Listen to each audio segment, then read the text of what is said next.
Hello and welcome to my patch notes rundown for the 16th of May. This week's update introduces some small but decent quality of life changes to skilling. They also made extreme potions tradable and increased yields of all resonant anima sources to accompany the release of the Elder God War's arrows. Without further ado, let's get right into it. You can now check your metal bank from the bank or any tier or box. Worth noting that you cannot interact with the metal bank in any way, including depositing ores or bars.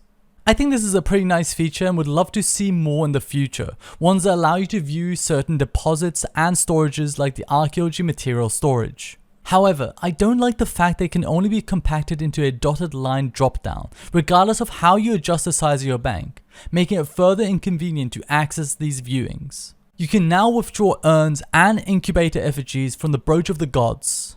This is a band-aid change to allow people to withdraw their urns from the now unused item. I would much rather see this item buffed instead, or better yet, just allow it to work from the inventory.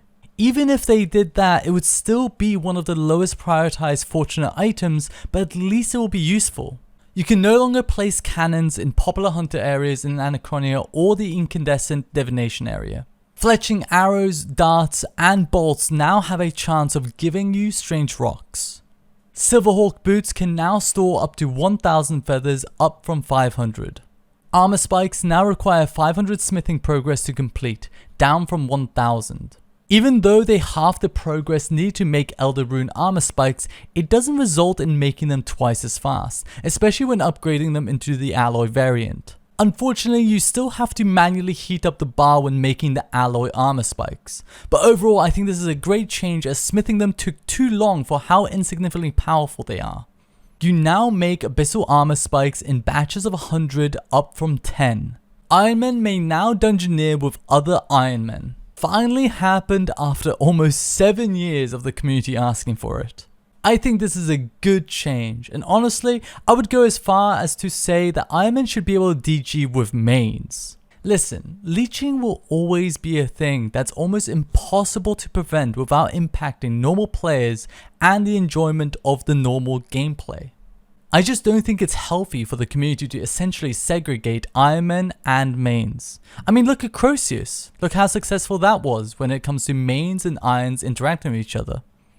The dungeoneering multiplier has been increased for solo or small parties. With the help of Penguin, it seems that solo, duo, trio, and 4-man dungeoneering floors provide 20% bonus XP as a result of the difficulty modifier, while 5-mans provide 19%.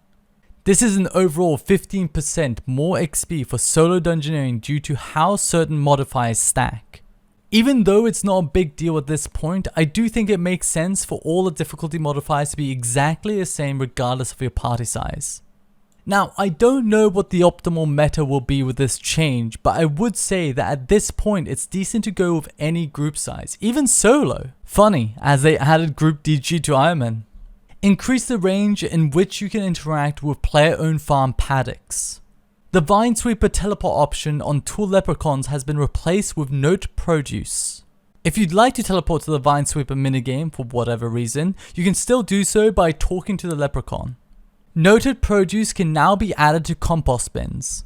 Extreme combat potions, attack, strength, defense, range, and magic are now tradable. I think this is a good change considering the extra stages of Herblore and extra tiers of potions that have been released since the launch of the original overloads. There is a new GE set that includes all the ingredients for an overload potion. To open packs, you need to enter the set interface in the GE or use the pack on a banker. Continuing with the skilling quality of life changes. When Arrows' Icy Precision buff now correctly produces plus 2% and plus 3% accuracy per stack of the buff for thresholds and ultimates respectively. Prior to this change, regardless whether you had 1 or 15 stacks, it would only give you an increased 2% or 3% accuracy for thresholds and ultimates respectively.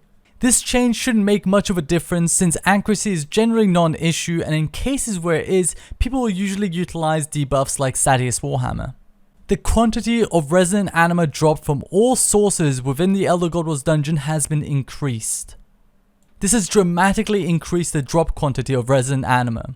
I didn't have enough time to research and test every single one, but using resin anima of Bic as an example, prior to this change you used to get 850 anima per hour when harvesting fungal spore from the hunter spot outside of the Croceus boss arena. This is now 8,500 per hour, which is 10 times more than what it used to be.